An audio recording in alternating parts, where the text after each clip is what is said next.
remember, Adam. It was upon this fashion bequeathed me by will but poor 1,000 crowns, and, as thou sayest, charged my brother, on his blessing, to breed me well. And there begins my sadness. My brother Jock he keeps at school, and report speaks goldenly of his profit.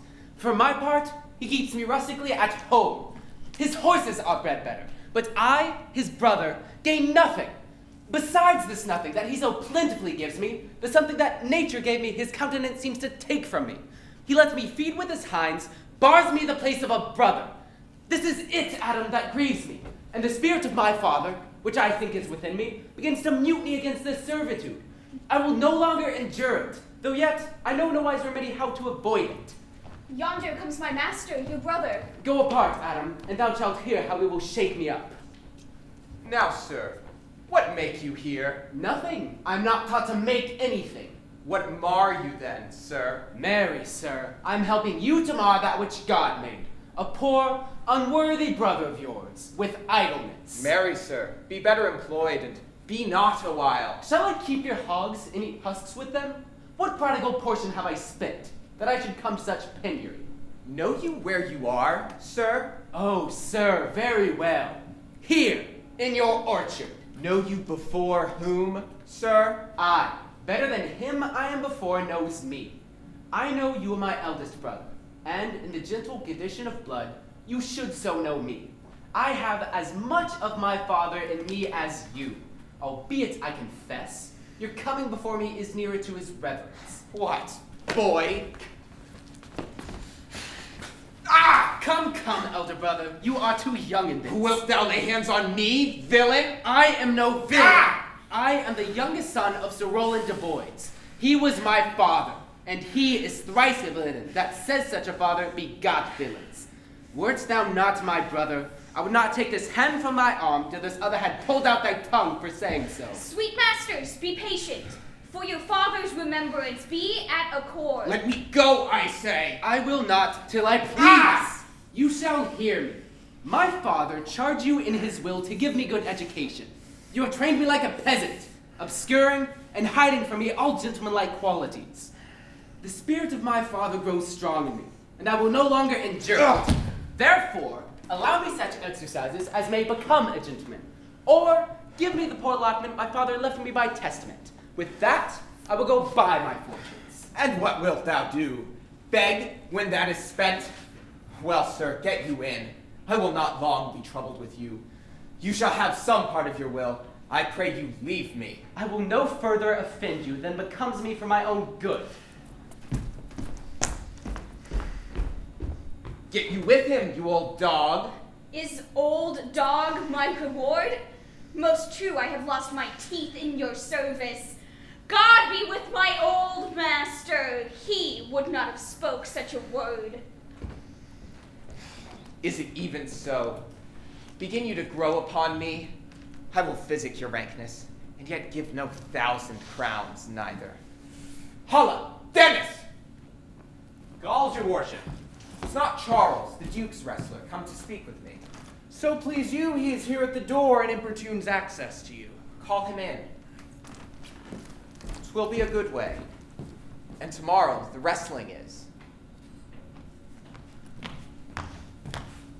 Good morning to your worship. Good Monsieur Charles. What's the new news at the new court?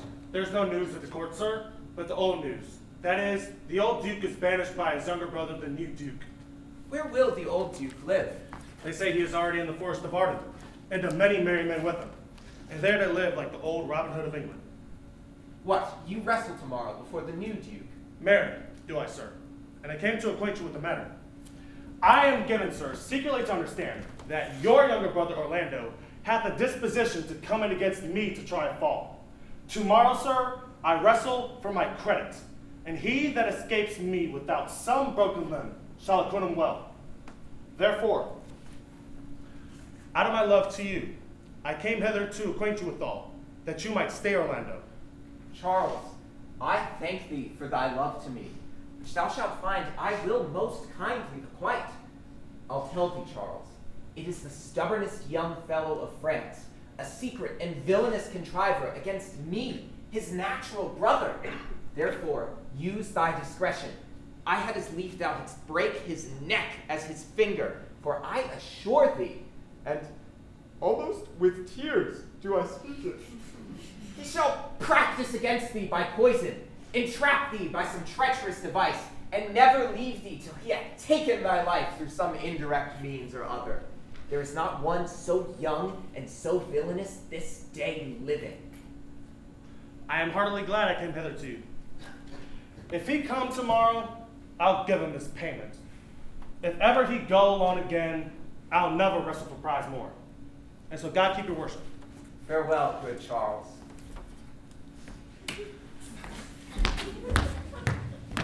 I hope I shall see an end of him. For my soul, yet I know not why, hates nothing more than he.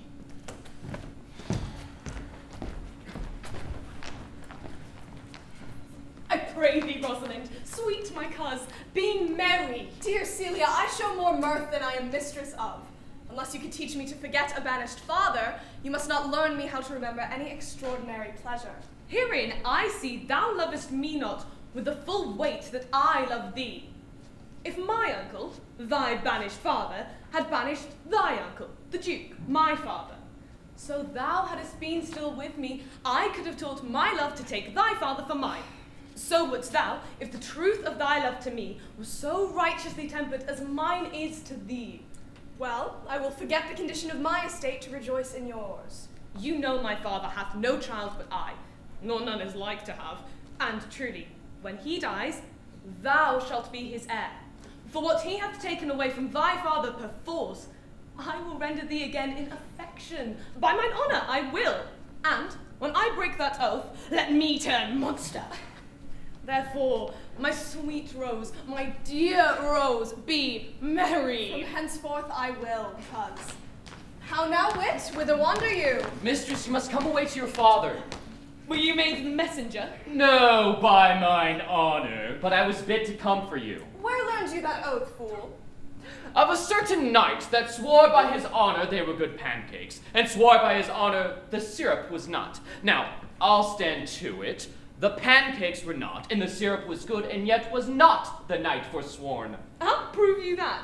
In the great heap of your knowledge. I marry, now unmuzzle your wisdom. Stand you both forth now. Stroke your chins and swear by your beards that I am a knave. By our beards, if we had them, thou art. By my knavery, if I had it, then I were. But if you swear by that is not, you are not forsworn. No more was this knight swearing by his honor, for he never had any. Or if he had sworn it away before he ever saw those pancakes or that syrup. Here comes Monsieur Le Bon, With his mouth full of news. which he shall put upon us as pigeons feed their young. Then shall we be news crammed. All the better, we shall be the more marketable.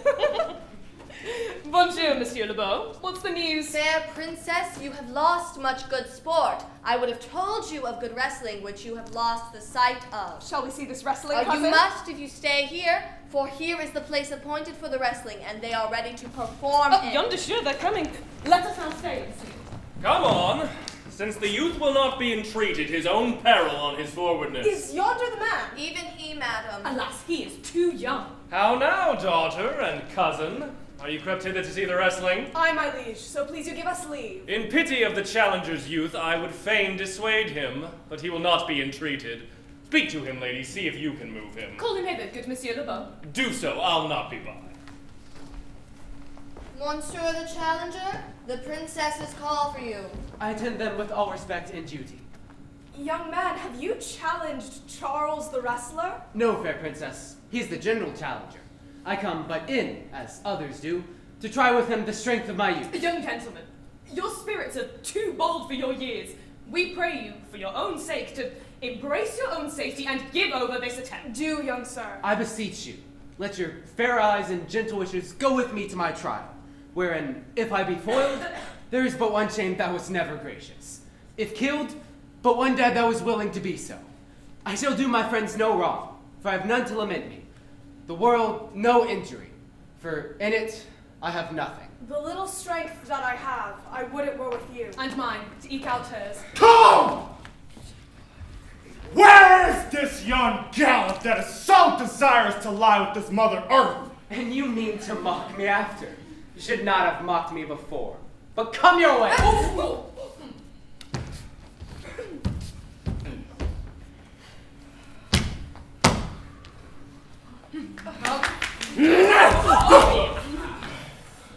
Now Hercules be thy speed, young man. I would I were invisible to catch the strong fellow by the leg.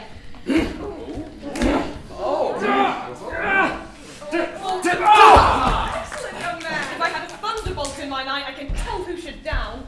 No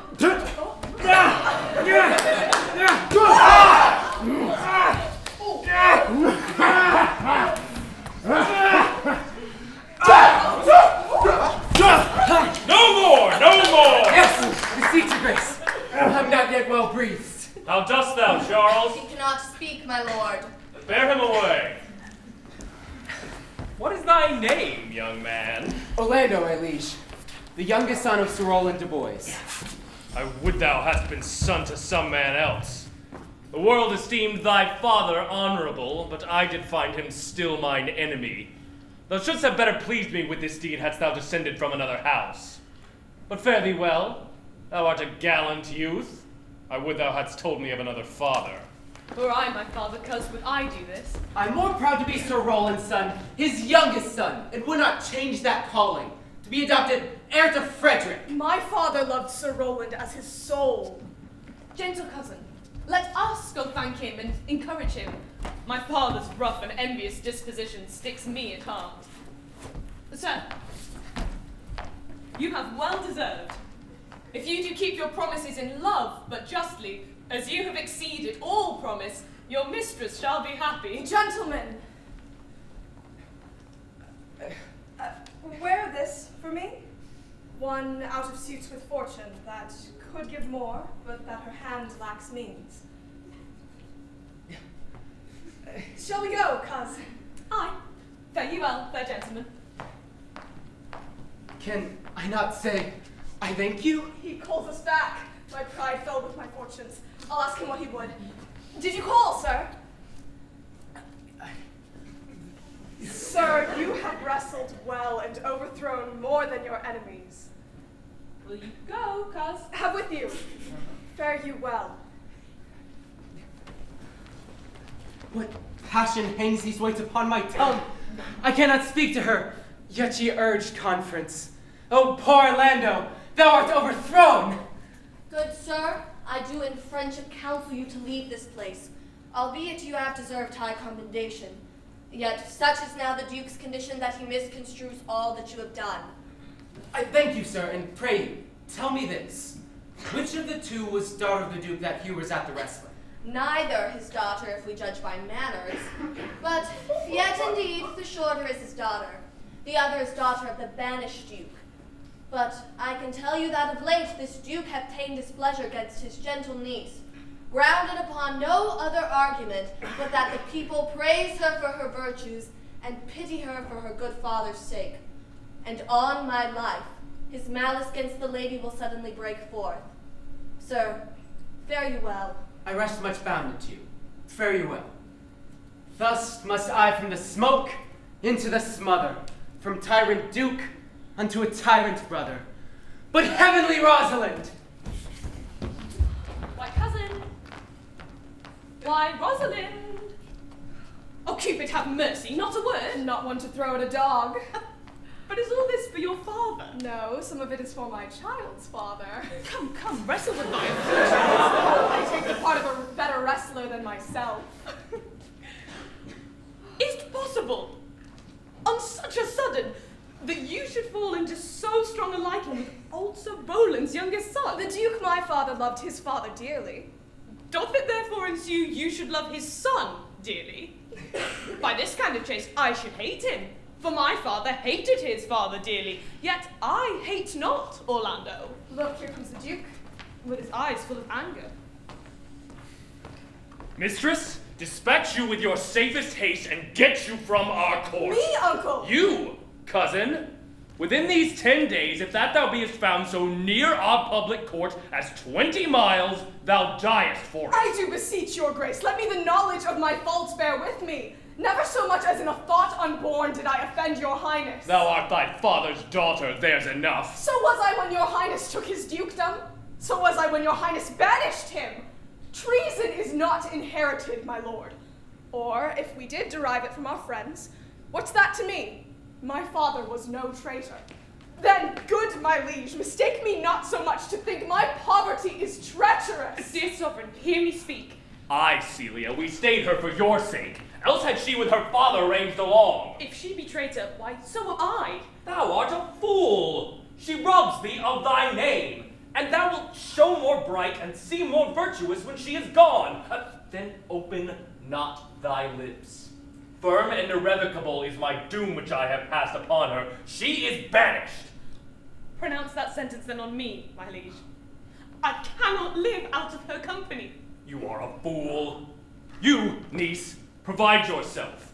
If you outstay the time, upon mine honor and in the greatness of my word, you die.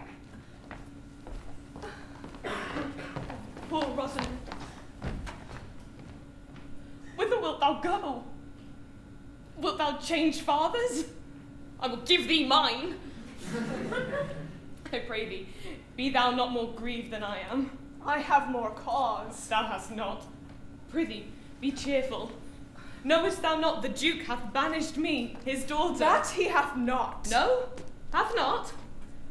Rosalind lacks then the love which teaches thee that thou and I am one. Shall we be sundered? Shall we part, sweet girl? No. Let my father seek another heir. For by this heaven, now at our sorrows pale, say what thou canst. I'll go along with thee. Why, whither shall we go? To seek my uncle in the Forest of Arden. Alas, what danger will it be to us, maids as we are, to travel forth so far? Beauty provoketh thieves sooner than gold. I'll put myself in poor and mean attire, the like do you, and so shall we pass along and never stir assailants. Were it not better that I did suit me all points like a man? I'll have a swashing and a martial outside, as many other mannish cowards have, that do outface it with their semblances. But what shall I call thee when thou art a man? I'll have no worse a name than Jove's own page, and therefore look you call me Ganymede. But what will you be called? Something that hath a reference to my state. No longer Celia, but Aliena. But cousin, what if we essayed to steal the clownish fool out of your father's court? Would he not be a comfort to our travel? He'll go along o'er the wide world with me. Leave me alone to woo him. Come, let's away. Now go we in content, to liberty, and not to banishment.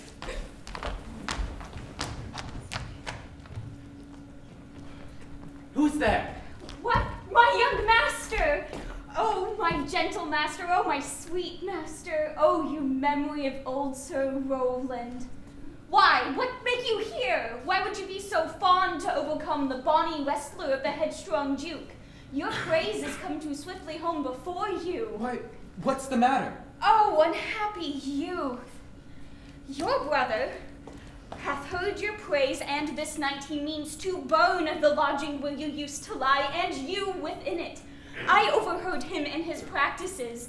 This is no place. This house is but a butchery. Abhor it, fear it, do not enter it. Why, whither, Adam, wouldst thou have me go? No matter whither, so you come not here. What, wouldst thou have me go and beg my food? Or the base and boisterous sword enforces thievish living on the common road? This I must do, or know not what to do. I rather will subject me to the malice of a diverted blood and bloody brother. But do not so. I have 500 crowns, the thrifty hire I saved unto your father. Be comfort to my age. Here is the gold, and all this I give you. Let me be your servant. Though I look old, yet I am strong and lusty. I'll do the service of a younger man in all your business and necessities. Oh, good old man. We'll go along together, and ere we have thy youthful wages spent, we'll light upon some settled low content. Master, go on, and I will follow thee to the last gasp with truth and loyalty.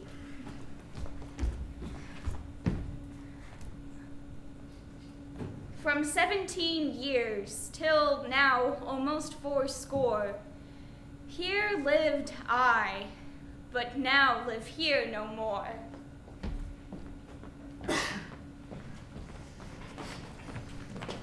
Not see him since. Sir, that cannot be. But look to it. Find out thy brother, wheresoe'er he is. Seek him with candle. Bring him dead or living within this 12-month, or turn thou no more to seek a living in our territory. Thy lands and all things that thou dost call thine worth seizure do we seize into our hands, till thou canst quit thee by thy brother's mouth of what we think against thee. Oh, that your highness knew my heart in this. I never loved my brother in my life. More villain thou. Well, push him out of doors. And let my officers of such a nature make an extent upon his house and lands. Do this expediently and turn him going.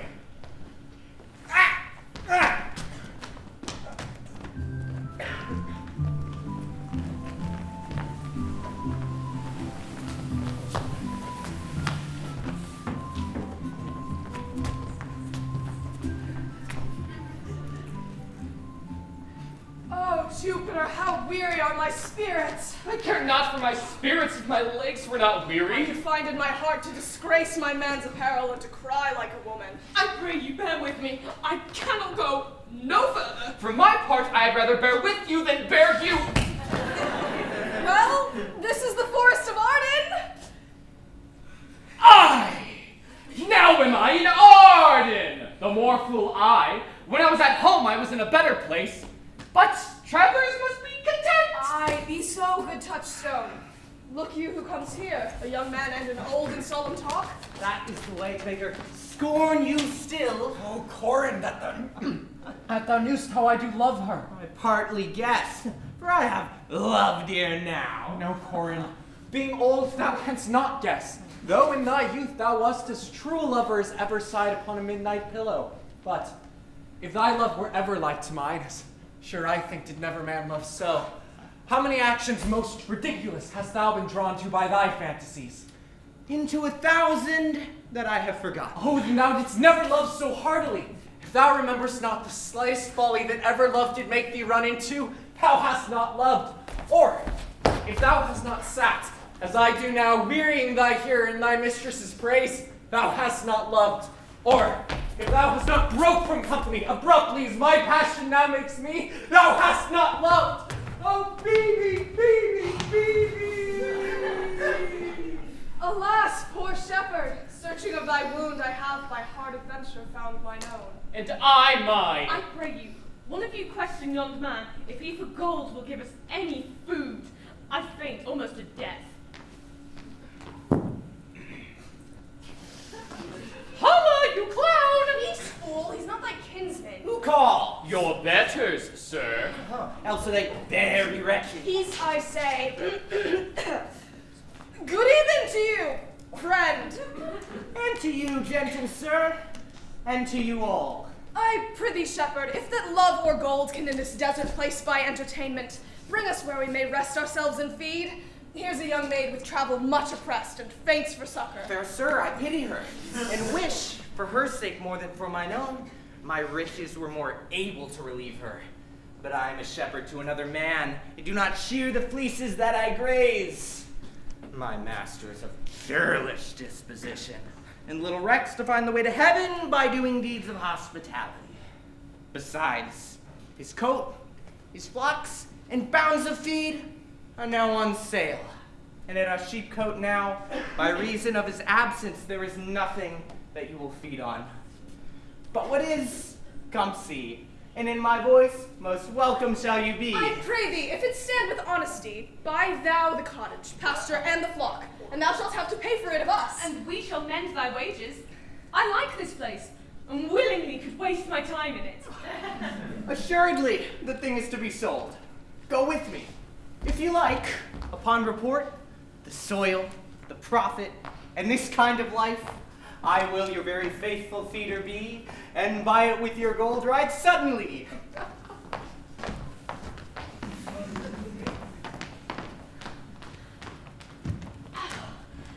Sweet master. master, I can go no further. Oh, I die for food. Here lie I down and measure out my grave. Farewell, kind master. How now, Adam? No greater heart than thee. If this uncouth forest yield anything savage, I will either be food for it, or bring it for food to thee. For my sake, be comfortable. Hold death awhile at the arm's end. I will here be with thee presently, and if I bring thee not something to eat, I will give thee leave to die. Come, I will bear thee to some shelter. Thou shalt not die for lack of a dinner, if there live anything in this desert. Cheerly, good Adam.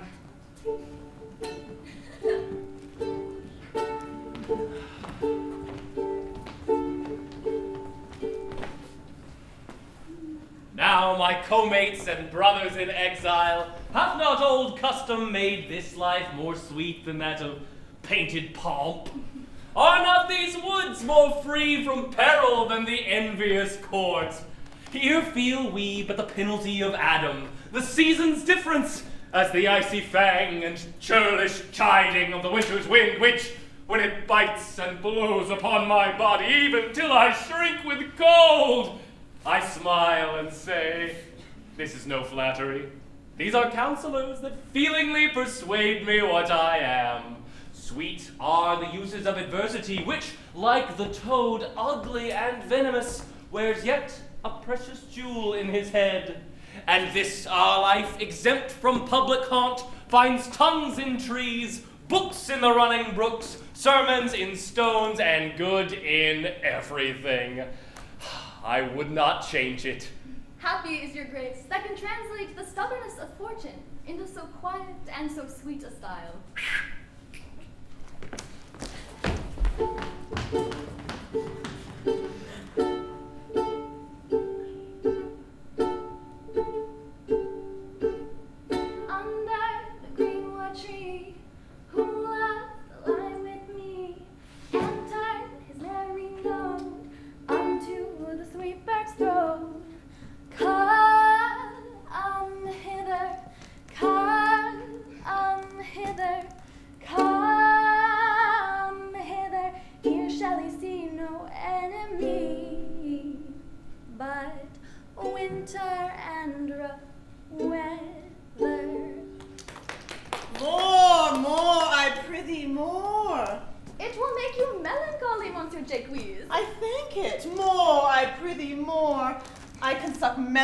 Out of a song as a weasel sucks eggs.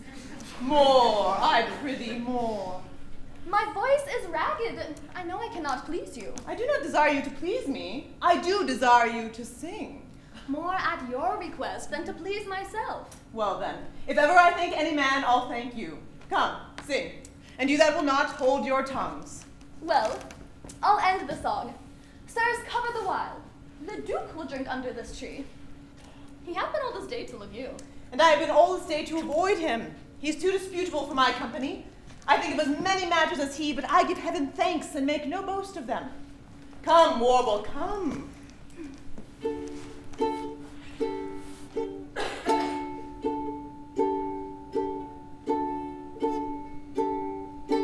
Who doth ambition shun, all together here, and love to live in the sun, seeking the food he eats, and pleased with what he gets. Come hither, come hither, come hither. Here shall he see no enemy, but winter and rough weather. I'll give you a verse to this note that I made yesterday in despite of my invention. And I'll sing it.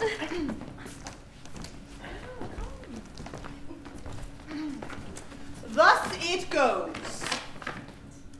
If it do come to pass that any man turn ass, leaving his wealth and ease, a stubborn will to please, Duke dummy, Duke dummy, Duke dummy, here shall he see gross fools as he, and if he will come to me. What's that, Duke Dame? Just a Greek invocation to call fools into a circle. I'll go sleep if I can. If I cannot, I'll rail against all the firstborn of Egypt. Forbear and eat no more, Why, I have eaten none yet. nor shalt not till necessity be served. Of what kind should this cock come of? Art thou thus boldened, man, by thy distress, or else a rude despiser of good manners, that in civility thou seemst so empty? The thorny point of bare distress had ta'en for me the show of smooth civility. Yet am I inland bred and know some nurture. But forbear, I say, he dies that touches any of this fruit till I and my affairs are answered. And you will not be answered with reason. I must die.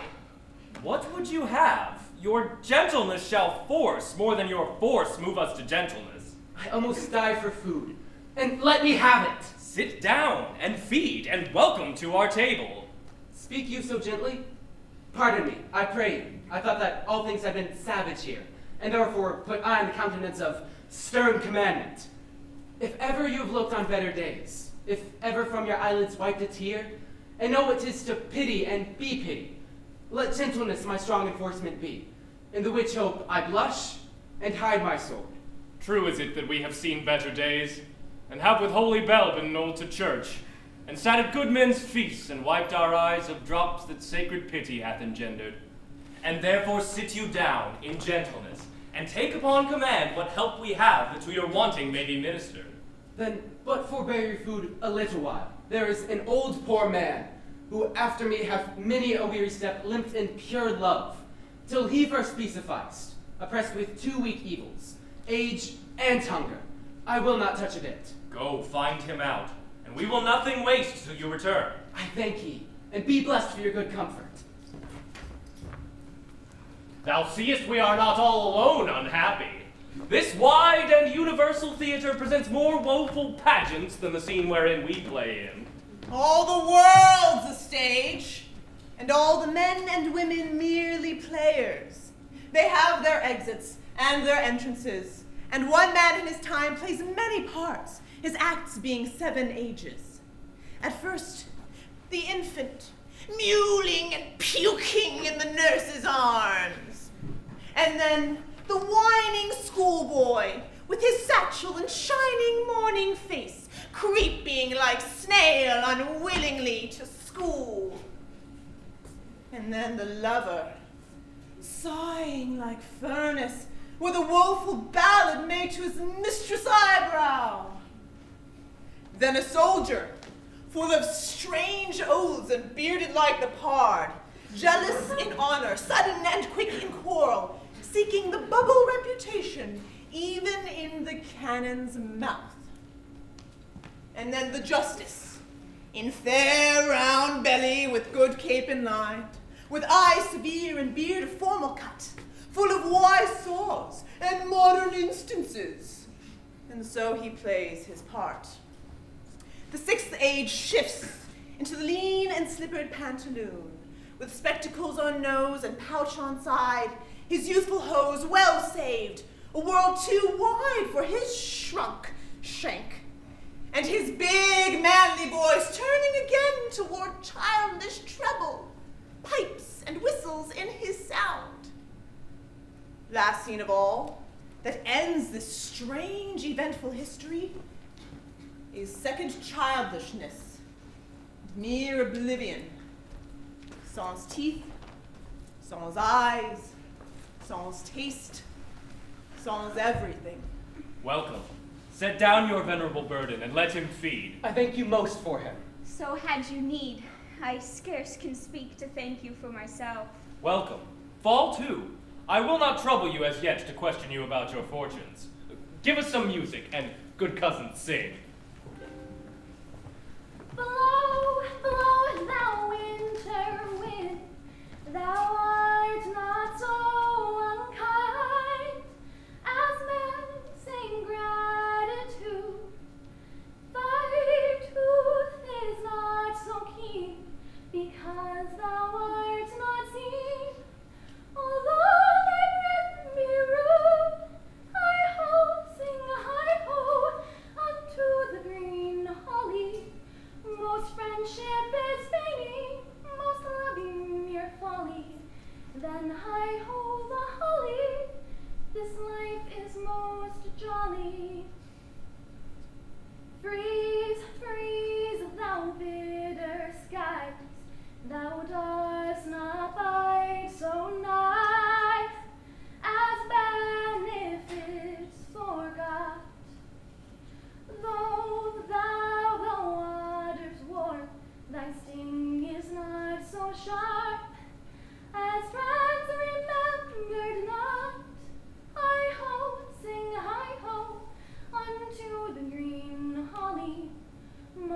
friendship is fading, most loving mere folly.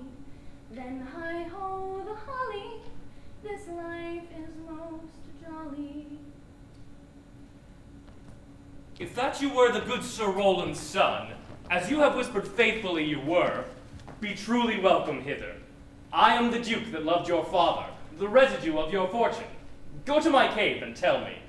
Good old man, thou art right welcome as thy master is. Support him by the arm.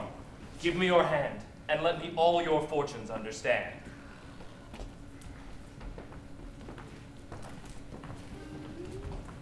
Hi-ho, sing hi-ho, unto the green holly. Most friendship is fading, most loving mere folly.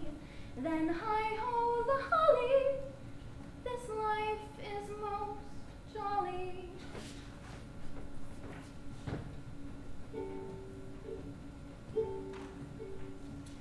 Hang there my verse, and witness of my love. And thou, thrice-crowned queen of night, survey with thy chaste eye, from thy pale sphere above, thy huntress's name that my full life doth sway. O Rosalind, these trees shall be my books, and in their barks my thoughts all character, that every eye which in the forest looks shall see thy virtue, witnessed everywhere. Run, run, Orlando, carve on every tree, the fair, the chaste, and unexpressive she. And how like you this shepherd's life, Master Touchstone? Truly, shepherd, in respect of itself, it is a good life. But in respect it is a shepherd's life, it is not. In respect that it is solitary, I like it very well. But in respect that it is private, it is a very vile life. Now, in respect it is in the field, it pleaseth me well. But in respect it is not in the court, it is tedious. As it is a spare life, look you, it fits my humor well. But as there is no more plenty in it, it goes much against my stomach. Hast any philosophy in thee, shepherd? No more but that I know the more one sickens, the worse cities he is. And that he that wants money, means, and content is without three good friends. That the property of rain is to wet, and fire to burn. That good pasture makes fat sheep, and that a great cause of the night is lack of the sun. That he that hath learned no wit by nature, nor art, may complain of good breeding, or comes of a very dull kindred. Such a one is a natural philosopher. Was never at court, shepherd? No, truly. Then thou art damned. Oh, for not being at court? Your reason? Why, if thou never wast at court, thou never sawest good manners. If thou never sawest good manners, thy manners must be wicked, and wickedness is sin, and sin is damnation. Thou art in a parlous state, shepherd. Not a whit, Touchstone. Those that are good manners at the court are as ridiculous in the country as the behavior of the country is most mockable at the court. You told me you salute not at the court, but you kiss your hands. Well, that courtesy would be uncleanly if courtiers were shepherds. Instance, briefly. Come, instance. Why, we're still handling our ewes and their fells, you know, greasy. Why, do not your courtiers' hands sweat? And is not the grease of a mutton as wholesome as the sweat of a man? Shallow, shallow, a better instance, I say. Come. Oh, you have too courtly a wit for me. I'll rest. Wilt thou rest damned? God help thee, shallow man. God make incision in thee. Thou art raw. Sir, I am a true laborer. I earn that I eat, get that I wear. Oh, no man hate, envy no man's happiness. I'm glad of other men's good, content with my harm. And the greatest of my pride is to see my ewes graze and my lambs suck.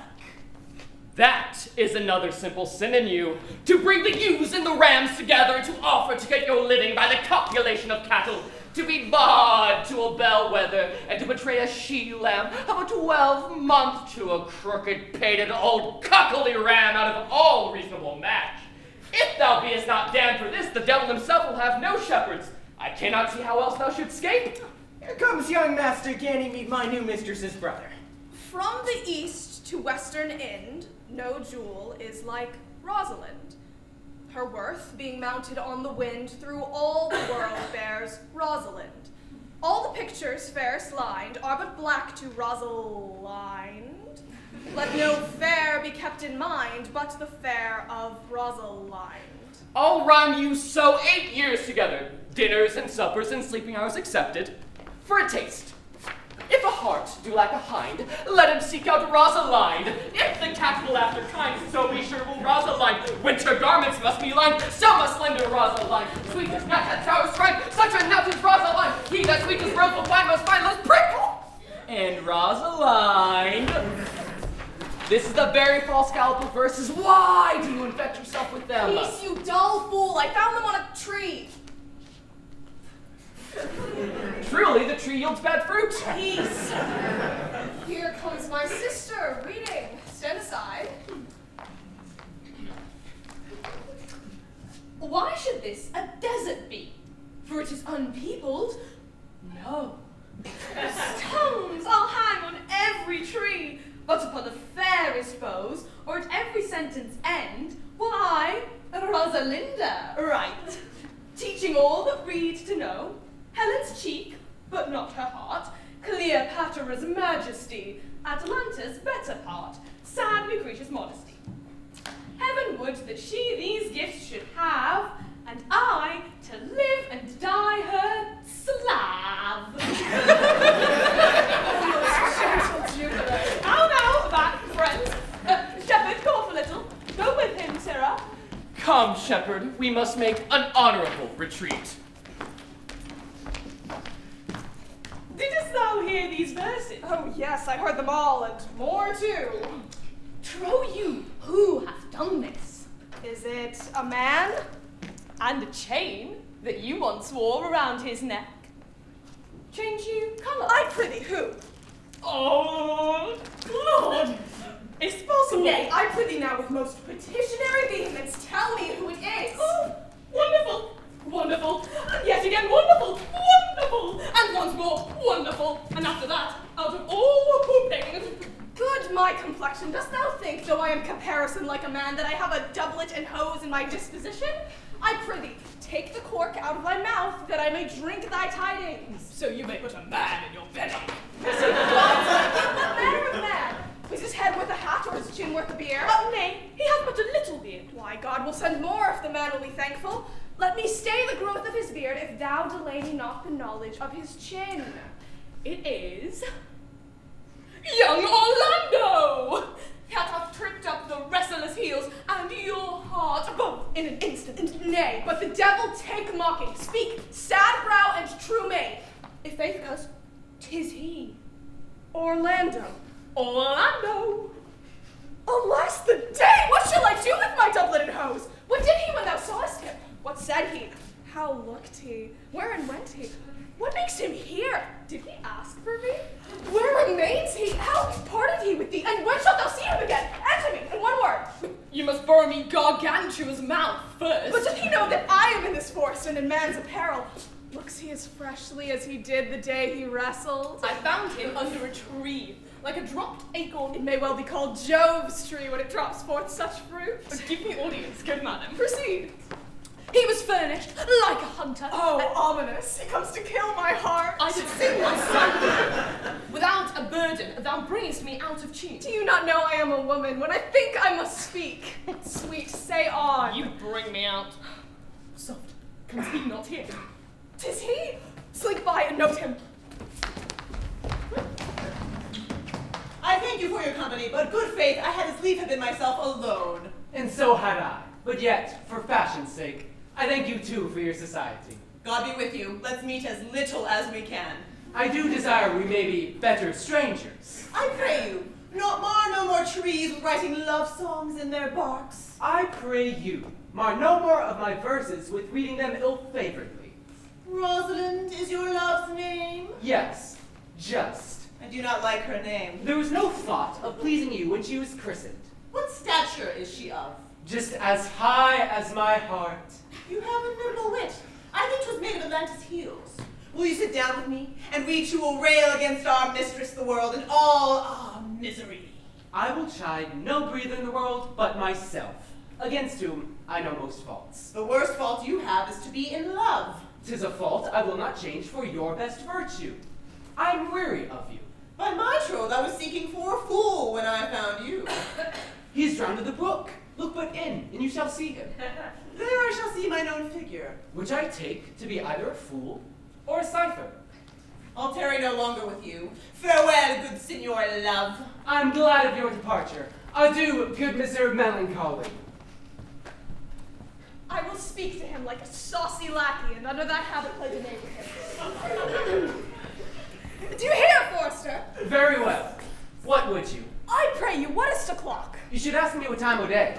There's no clock in the forest. Then there is no true lover in the forest, else sighing every minute and groaning every hour would detect the lazy foot of time as well as a clock. And why not the swift foot of time? Had that not been as proper? By no means, sir. Time travels in diverse paces with diverse persons. I'll tell you who time ambles withal, who time trots withal, who time gallops withal, and who he stands still withal. I prithee, who doth he trot withal? Marry, he trots hard with a young maid between the contract of her marriage and the day it is solemnized. If the interim be but a sennight, time's pace is so hard that it seems the length of 7 years. Who ambles time withal? With a priest that lacks Latin, and a rich man that hath not the gout. For the one sleeps easily because he cannot study, and the other lives merrily because he feels no pain. These time ambles withal. Who doth he gallop withal? With a thief to the gallows, for though he go as softly as foot can fall, he thinks himself too soon there. Who stays it still withal? With lawyers in the vacation, for they sleep between term and term, and then they perceive not how time moves. Where dwell you, pretty youth? With the shepherdess, my sister, here in the skirts of the forest, like fringe upon a petticoat. Are you native of this place? As the coney that you see dwell where she is kindled. Your accent is something finer than you could purchase and so remove to dwell in. I have been told so of many, but indeed an old religious uncle of mine taught me to speak, who was in his youth an inland man, one that knew courtship too well, for there he fell in love. I have heard him read many lectures against it, and I thank God I am not a woman to be touched with so many giddy offenses. Can you remember any of the principal evils that he laid to the charge of women? No, I will not cast away my physic but on those that are sick. There is a man haunts the forest that abuses our young plants with carving Rosalind on their barks, hangs odes upon hawthorns and elegies on brambles, all forsooth deifying the name of Rosalind. If I can meet that fancy monger, I would give him some good counsel, for he seems to have the sickness of love upon him. I'm he that is so love-shaped. I pray you, tell me your remedy. There is none of my uncle's marks upon you. He taught me how to know a man in love. What were his marks? A lean cheek, which you have not, a blue eye and sunken, which you have not, a beard neglected, which you have not. Then your hose should be ungartered, your bonnet unbanded, your sleeve unbuttoned, your shoe untied, and everything about you demonstrating a careless desolation. But you are no such man. You are rather point device in your accoutrements, as loving yourself than seeming the lover of any other. Fair youth, I woulda could make thee believe I love. Me believe it? You may as soon make her that you love believe it. But in good sooth, are you he that hangs the verses on the trees wherein Rosalind is so admired? I swear to thee, youth, by the white hand of Rosalind, I am that he, that unfortunate he. But are you so much in love as your rhymes speak? Neither rhyme nor reason can express how much. Love is merely a madness, and I tell you, deserves as well a dark house and a whip as madmen do. And the reason why they are not so punished and cured is that the lunacy is so ordinary that the whippers are in love too. Yet I profess curing it by counsel. Did you ever cure any so? Yes, one, and in this manner. He was to imagine me, his love, his mistress, and I set him every day to woo me. At which time would I, now like him, now loathe him, then entertain him, then forswear him, now weep for him, then spit at him, that I drave my suitor from his mad humor of love to a living humor of madness. And this way will I take upon me to wash your liver as clean as a sound sheep's heart, that there shall not be one spot of love in it. I would not be cured, youth. I would cure you, if you would but call me Rosalind and come every day to my cote and woo me. Now, by the faith of my love, I will. Tell me where it is. Go with me to it, and I'll show it you. And by the way, you shall tell me where in the forest you live. Will you go? With all my heart, good youth. Nay, you must call me Rosalind. Come, sister, will you go?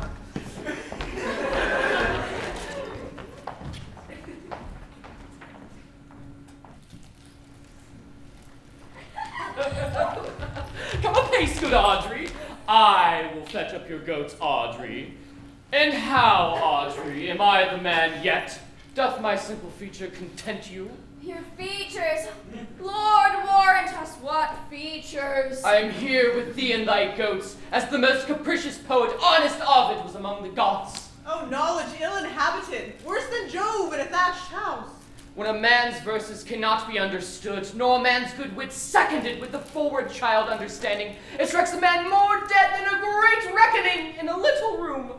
Truly, I would the gods had made thee poetical. I do not know what poetical is.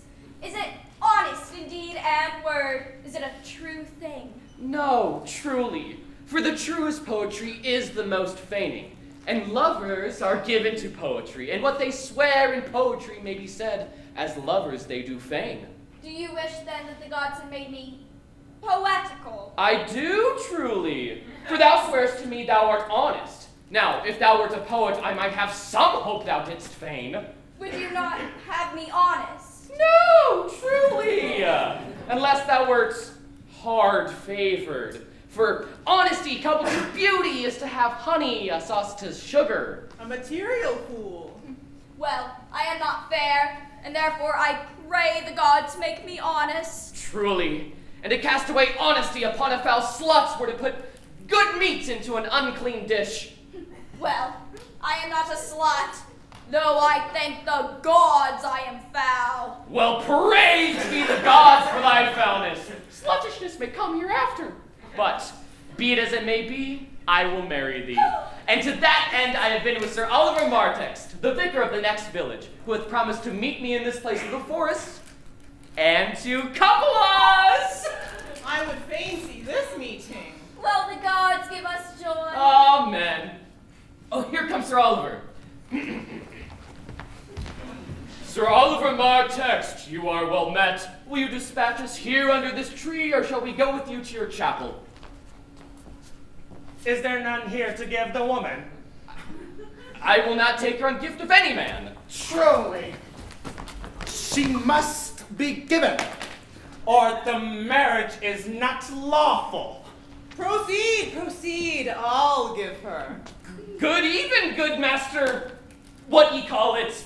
How do you, sir? You are very well met. God illed you for your last company. I am very glad to see you. Even a toy in hand here, sir. Nay, pray be covered. Will you be married, Motley? As the ox hath his bow, sir, the horse his curb, and the falcon her bells, so man hath his desires. And as pigeons bill, so wedlock would be nibbling. And will you, being a man of your breeding, be married under a bush like a beggar? Get you to church, and have a good priest that can tell you what marriage is. This fellow will but join you together as they join wainscot, then one of you will prove a shrunk panel, and like green timber, warp, warp. I am not in the mind, but I were better to be married of him than of another, for he is not like to marry me well, and not being well married, it will be a good excuse for me hereafter to leave my wife. Go thou with me, and let me counsel thee. Come, sweet Audrey, we must be married, or we must live in bondage. Farewell, good Master Oliver. Not, oh, sweet Oliver, oh, brave Oliver, leave me not behind thee, but wind away. Begone, I say, I will not do wedding with thee. 'Tis no matter. No fantastical knave of them all shall flout me out of my kind. Never talk to me, I will weep. Oh, do, I prithee. But yet have the grace to consider that tears do not become a man. But have I not cause to weep? As good cause as one would desire, therefore, weep. His very hair is of the dissembling color. Something browner than Judas's, marry. His kisses are Judas's own children. Faith, his hair is of a good color. An excellent color. Your chestnut was ever the only color. And his kissing is as full of sanctity as the touch of holy bread. The very ice of chastity is in them. But why did he swear he would come this morning and comes not? Nay, certainly, there's no truth in him. Do you think so? Yes. I think he's not a pick purse nor a horse stealer, but for his verity in love, I do think him as concave as a covered goblet or a worm-eaten nut. Not true in love? Yes, when he is in, but I think he is not in. You have heard him swear downright he was. Was is not is. He attends here in the forest on the Duke, your father. I met the Duke yesterday and had much question with him. He asked me of what parentage I was. I told him of as good as he. So he laughed and let me go. But what talk we of fathers when there is such a man as Orlando? Oh, there's a brave man. He writes brave verses, speaks brave words, swears brave oaths, and breaks them bravely. But who comes here? Sweet Phoebe, do not scorn me. Do not, Phoebe, say that you love me not, but say not so in bitterness. The common executioner, whose heart the accustomed sight of death makes hard, falls not the axe upon the humble neck, but first begs pardon. Will you sterner be than he that dies and lives by bloody drops? I would not be thy executioner. I fly thee, for I would not injure thee. Thou tell'st me there is murder in mine eye. 'Tis pretty sure, and very probable, that eyes that are the frailest and softest things, who shut their coward gates on atomies, should be called tyrants, butchers, murderers. Now I do frown on thee with all my heart, and if mine eyes can wound, now let them kill thee. Now, counterfeit to swoon, why now fall down, or if thou canst not, oh, for shame, lie not to say mine eyes are murderers. Now, show the wound mine eye hath made in thee, scratch thee but with a pin, and there remains some scar of it. But now mine eyes, which I have darted at thee, hurt thee not, nor, I am sure, there is no force in eyes that can do hurt. Oh, dear Phoebe, if ever, as that ever may be near, you meet in some fresh cheek the power of fancy, then shall you know the wounds invisible that love's keen arrows make. But till that time, come not thou near me, and when that time comes, afflict me with thy mocks.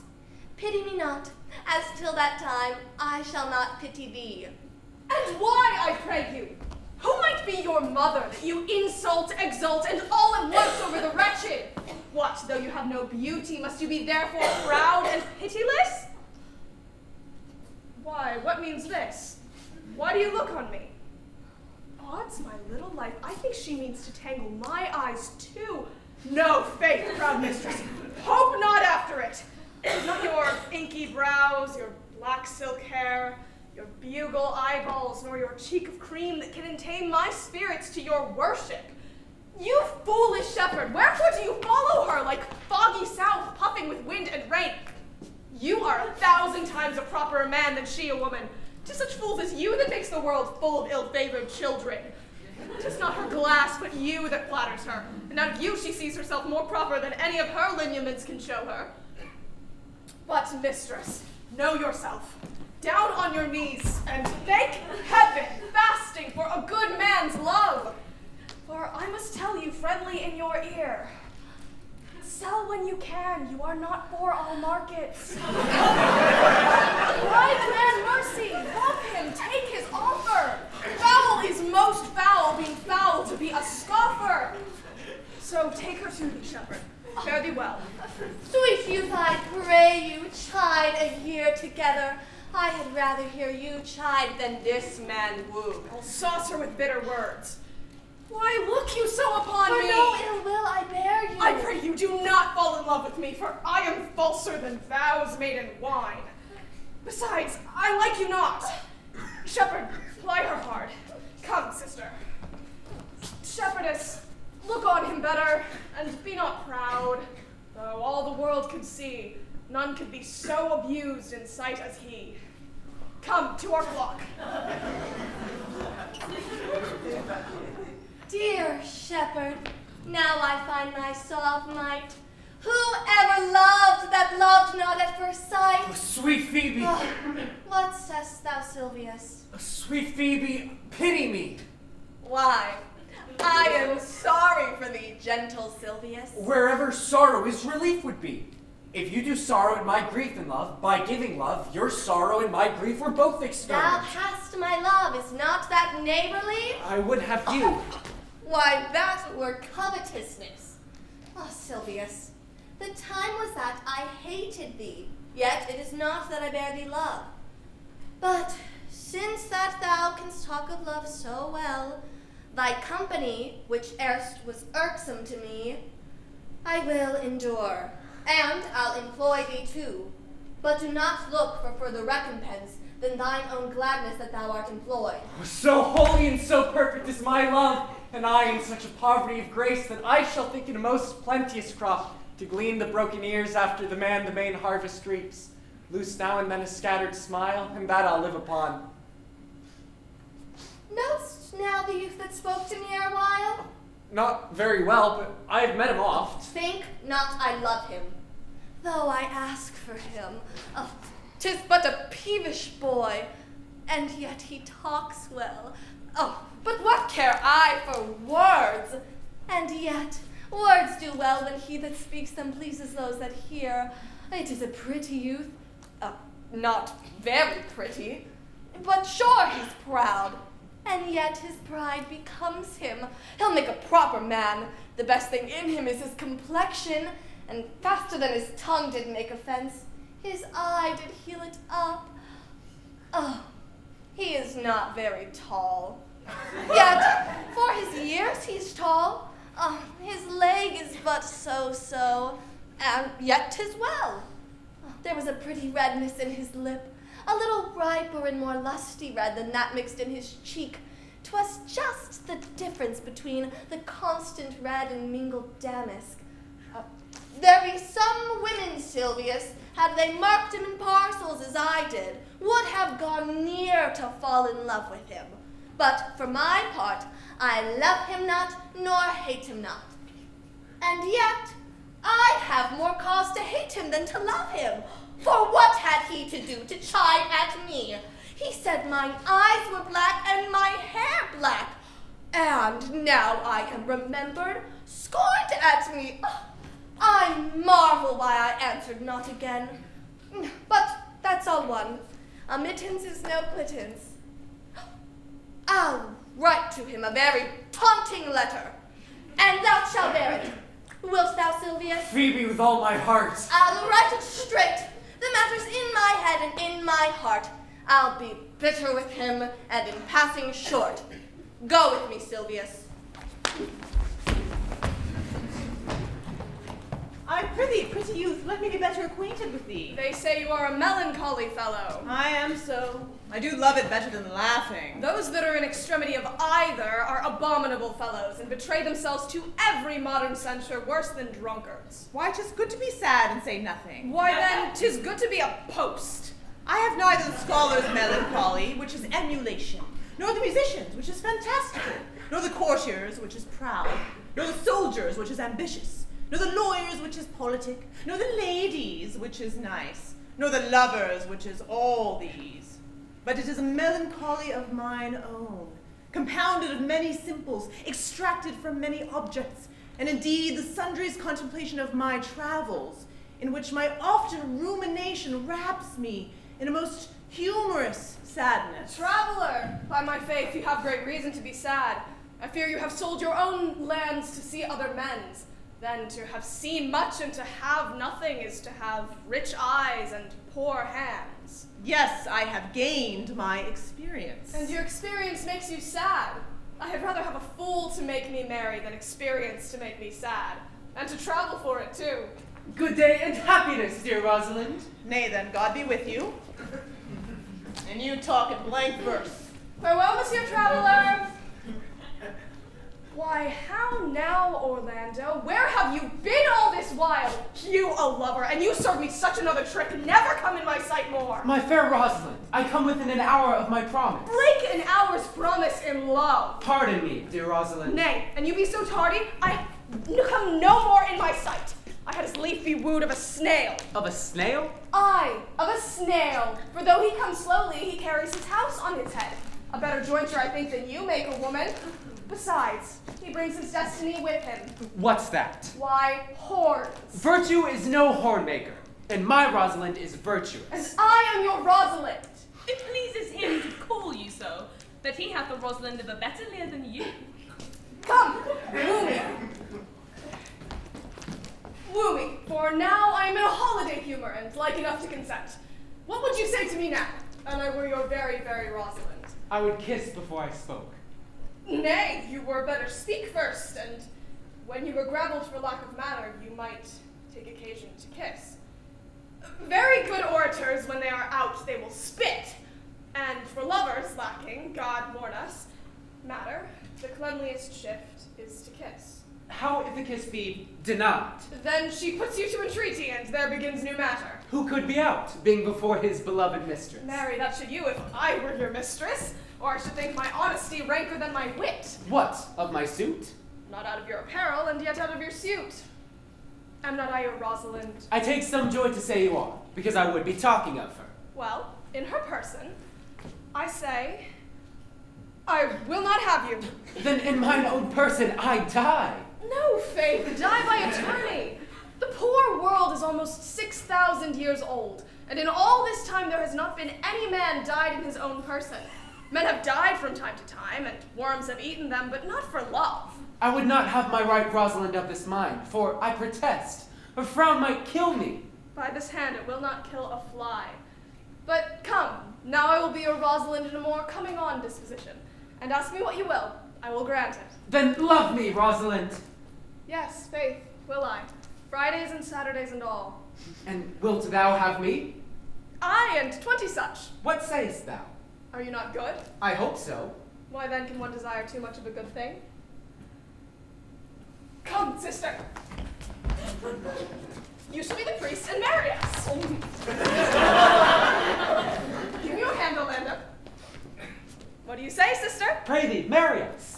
I cannot say the words. You must begin. Will you, Orlando, have to Go wife- to...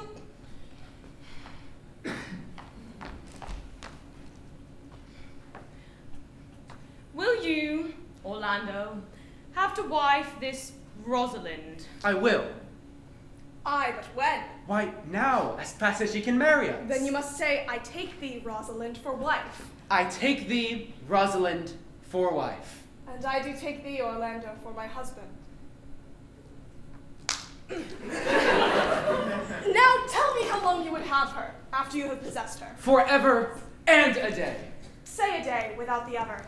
No, no, Orlando. Men are April when they woo, December when they wed. Maids are May when they are maids, but the sky changes when they are wives. I will be more jealous of thee than a Barbary cock pigeon over his head, more clamorous than a parrot against rain, more newfangled than an ape, more giddy in my desires than a monkey. I will weep for nothing like Diana in the fountain, and I will do that when you are disposed to be merry. I will laugh like a hyene, and that when thou art inclined to sleep. But will my Rosalind do so? By my life, she will do as I do. Oh, but she is wise. Or else she could not have the wit to do this. The wiser, the waywarder. Make the doors upon a woman's wit, and it will out at the casement. Shut that, and 'twill out at the keyhole. Stop that, 'twill fly with the smoke out at the chimney. For these 2 hours, Rosalind, I will leave thee. Alas, dear love, I cannot lack thee 2 hours. I must attend the Duke at dinner. By 2 o'clock, I will be with thee again. Aye, go your ways, go your ways. I knew what you would prove. My friends told me as much, and I thought no less. That flattering tongue of yours won me. 'Tis but one cast away, and so come death. 2 o'clock is your hour? Aye, sweet Rosalind. By my troth, and in good earnest, and so God mend me, and by all pretty oaths that are not dangerous, If you break one jot of your promise or come 1 minute behind your hour, I will think you the most pathetical break promise and the most hollow lover and the most unworthy of her you call Rosalind that may be chosen out of the gross band of the unfaithful. Therefore, beware my censure and keep your promise. With no less religion than if thou wert indeed my Rosalind. So, adieu. Well, time is the old justice that examines all such offenders, and lest time try. Adieu. You have simply misused our sex in your love prate. We must have your doublet and hose plucked over your head and show the world what the bird hath done to her own nest. Oh, cuz, my pretty little cuz, that thou didst know how many fathom deep I am in love. I'll tell thee, Aliena, I cannot be out of the sight of Orlando. I'll go find a shadow and sigh till he come. Look who comes here. My errand is to you, fair youth. My gentle Phoebe bid me give you this. I know not the contents, but as I guess by the stern brow and waspish action which she did use as she was writing of it, it bears an angry tenor. Pardon me, I am but as a guiltless messenger. Patience herself would startle at this letter and play the swaggerer. Bear this, bear all. She says I am not fair, that I lack manners. She calls me proud, and that she could not love me were man as rare as phoenix. Odds my will, her love is not the hare that I do hunt. Why writes she so to me? Well, shepherd, well, this is a letter of your own device. No, I protest. Phoebe did write it, I know not the contents. Come, you are a fool and turned into the extremity of love. I say she never did invent this letter. This is a man's invention and his hand. Sure, it is hers. Why, 'tis a boisterous and a cruel style, a style for challengers. Why, she defies me. Well, go your way to her, for I see love hath made thee a tame snake, and say this to her, that if she love me, I charge her to love thee. If she will not, I will never have her unless thou entreat for her. If you be a true lover, hence, and not a word. For here comes more company. Good morrow, fair ones. Pray you, if you know, where in the purlieus of this forest stands a sheep's cote fenced about with olive trees? West of this place, down in the neighbor bottom, the rank of osiers left by your right hand brings you to the place. But at this hour the house doth keep itself. There's none within. Are not you the owner of the house I did inquire for? It is no boast, being asked to say that we are. Orlando doth commend him to you both, and to that youth he calls his Rosalind. He sends this bloody napkin. Are you he? I am. What must we understand by this? Some of my shame, if you will know of me what man I am, and how and why and where this handkerchief was stained. I pray you, tell it. When last the young Orlando parted from you, he left a promise to return again within an hour, and pacing through the forest, mark what object did present itself. Under an oak, a wretched, ragged man, o'ergrown with hair, lay sleeping on his back. A lioness lay couching, head on ground, with cat-like watch when that the sleeping man should stir. This seen, Orlando did approach the man, and found it was his brother, his elder brother. Oh, I have heard him speak of that same brother, and he did render him the most unnatural that lived amongst men.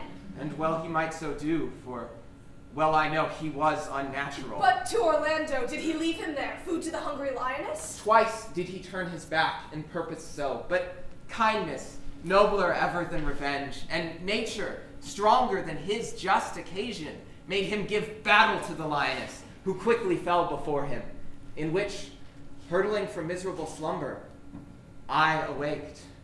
Are you his brother? Was you he rescued? Was you that did so oft contrive to kill him? 'Twas I, but 'tis not I. I do not shame to tell you what I was, since my conversion so sweetly tastes, being the thing I am. But for the bloody napkin. The lioness had torn some flesh away, which all this while had bled, and now he fainted, and cried in fainting upon Rosalind. Brief, I recovered him, bound up his wound, and after some small space, being strong at heart, he sent me hither, stranger as I am, to tell this story, that you might excuse his broken promise, and to give this napkin, dyed in his blood, unto the shepherd youth that he doth in sport call his Rosalind. Why? How now, Ganymede? Sweet Ganymede. Many will swoon when they do look on blood. Oh, there's more in it. Cousin Ganymede. Oh, look, he recovers. I would I were at home. Well, lead me hither. I pray you, will you take him by the arm? Be of good cheer, youth. You a man? You lack a man's heart. I do so, I confess it. Ah, Sirrah, a body would think this was well counterfeited. I pray you, tell your brother how well I counterfeited. Hi-ho. Well then, take a good heart and counterfeit to be a man. So I do, but in faith I should have been a woman by right. Come, you look paler and paler. Pray you, draw homewards. Good sir, go with us.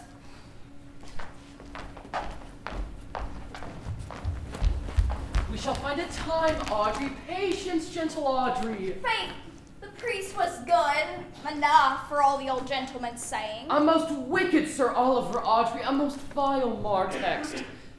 But Audrey, there's a youth here in the forest lays claim to you. I know who 'tis. He hath no interest in me in the world. Oh, here comes the man you mean. It is meat and drink to me to see a clown.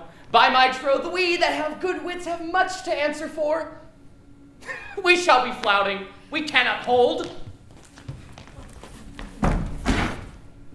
Good even, Audrey. God ye good even, William. And good even to you, sir. Good even, gentle friend. Cover thy head, cover thy head. Nay, prithee, be covered. How old are you, friend? 5 and 20, sir. A ripe age. Is thy name William? William, sir. A fair name. Wast born in the forest here? Aye, sir.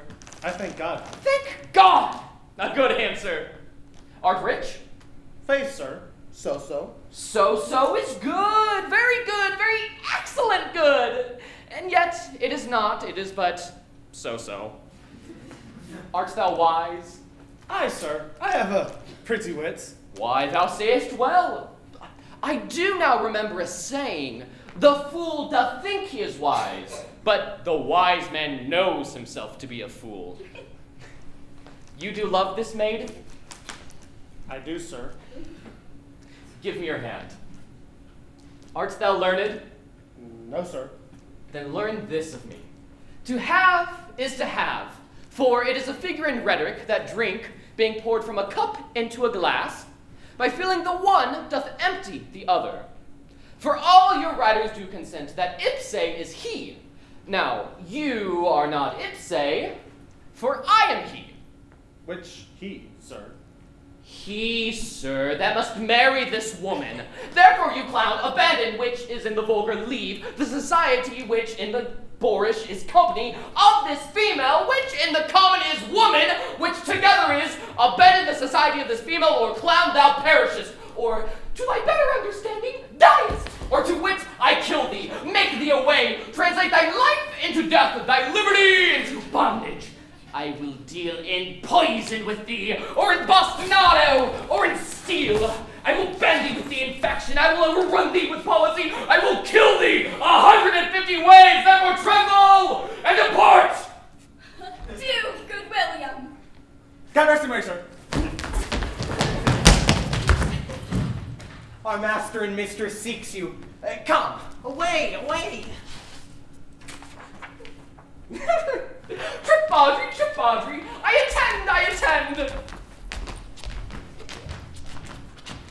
Is it possible that on so little acquaintance you should like her? That but seeing you should love her, and loving woo, and wooing she should grant. And will you persever to enjoy her? Neither called the giddiness of it in question, the poverty of her, the small acquaintance, my sudden wooing, nor her sudden consenting. But say with me, I love Aliena. Say with her that she loves me. Consent with both that we may enjoy each other. It shall be to your good. For all of the revenue that was old Sir Roland's will I estate upon you, and here live and die a shepherd. You have my consent. Let your wedding be tomorrow. Thither while I invite the Duke and all his contented followers. Go you and prepare Aliena. For look you, Here comes my Rosalind. God save you, brother. And you, fair sister. Oh, my dear Orlando, how it grieves me to see thee wear thy heart in a scarf. It is my arm. I thought thy heart had been wounded with the claws of a lion. Wounded it is, but with the eyes of a lady. Did your brother tell you how I counterfeited to swoon when he showed me your handkerchief? Aye, and greater wonders than that. Oh, I know where you are. Nay, 'tis true. There was never anything so sudden but the fight of 2 rams and Caesar's thrasonical brag of I came, saw, and overcame. For your brother and my sister no sooner met, but they looked. No sooner looked, but they loved. No sooner loved, but they sighed. No sooner sighed, but they asked one another the reason. No sooner knew the reason, but they sought the remedy. And in these degrees have they made a pair of stairs to marriage. They are in the very wrath of love, and they will together. Clubs cannot part them. They shall be married tomorrow, and I will bid the Duke to the nuptial. But oh, how bitter a thing it is to look in happiness through another man's eyes. Why then, tomorrow I cannot serve your turn for Rosalind? I can live no longer by thinking. I will weary you then no longer with idle talking. Know of me then, for now I speak to some purpose. Believe then, if you please, that I can do strange things. I have, since I was 3-year-old, conversed with a magician, most profound in his art, and yet not damnable. If you do love Rosalind so near the heart as your gesture cries it out, when your brother marries Aliena, shall you marry her? I know into what straits of fortune she is driven, and it is not impossible to me, if it appear not inconvenient to you, to set her before your eyes tomorrow, human as she is and without any danger. Speakest thou in sober meanings? By my life, I do, which I tender dearly, though I say I am a magician. Therefore, put you in your best array. Bid your friends, for if you will be married tomorrow, you shall. And to Rosalind, if you will. Look you, here comes a lover of mine and a lover of hers. You have done me much ungentleness to show the letter that I writ to you. I care not if I have. It is my study to seem despiteful and ungentle to you. You are there followed by a faithful shepherd. Look upon him, love him. He worships you. Good shepherd, tell this youth what 'tis to love. It is to be all made of sighs and tears. And so am I for Phoebe. And I for Ganymede. And I for Rosalind. And I for no woman. It is to be all made of faith and service. And so am I for Phoebe. And I for Ganymede. And I for Rosalind. And I for no woman. It is to be all made of fantasy, all made of wishes, and all made of passion, all adoration, duty, and observance, all patience, all humbleness, all impatience, all faith, all trial, all observance. And so am I for Phoebe. And so am I for Ganymede. And so am I for Rosalind. And so am I for no woman. If this be so, why blame you me to love you? If this be so, why blame you me to love you? If this be so, why blame you me to love you? Who do you speak to? Why blame you me to love you? To her that is not here, nor doth not hear. Pray you no more of this. It's like the howling of Irish wolves against the moon. I will help you if I can. I would love you if I could. Tomorrow, meet me all together. I will marry you, if ever I marry woman, and I shall be married tomorrow. I will satisfy you, if ever I satisfied man, and you shall be married tomorrow. I will content you, if what pleases you contents you, and you shall be married tomorrow. As you love Rosalind, meet. As you love Phoebe, meet. And as I love no woman, I'll meet.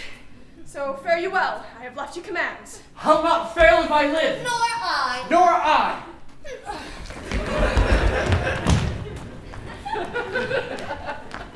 Salutation and greeting to you all.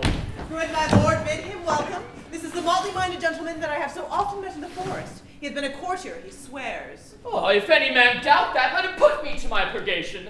I have trod a measure, I have flattered a lady, I have been politic with my friend, smooth with mine enemy. I have undone 3 tailors, I have had 4 quarrels, and like to have fought 1. And how was that ta'en up? Oh, faith, we met and found the quarrel was upon the 7th cause. How 7th cause? Good, my lord, like this fellow. Upon a lie 7 times removed. Bear your body more seeming, Audrey. As thus, sir. I did dislike the cut of a certain courtier's beard.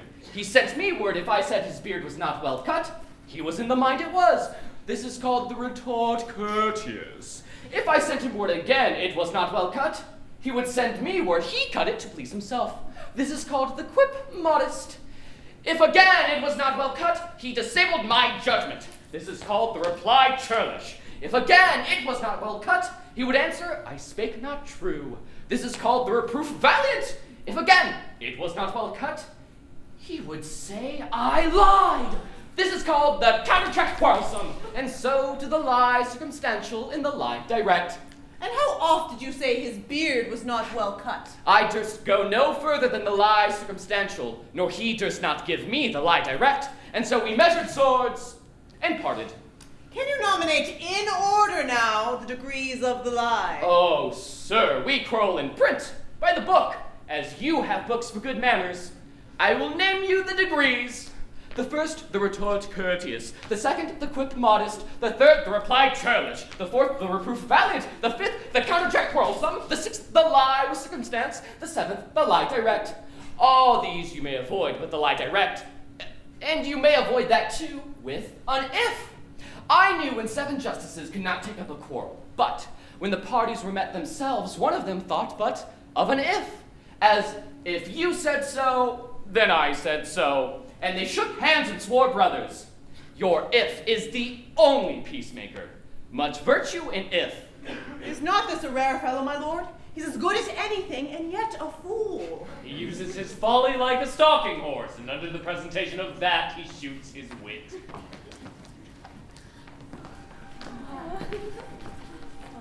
To you I give myself, for I am yours.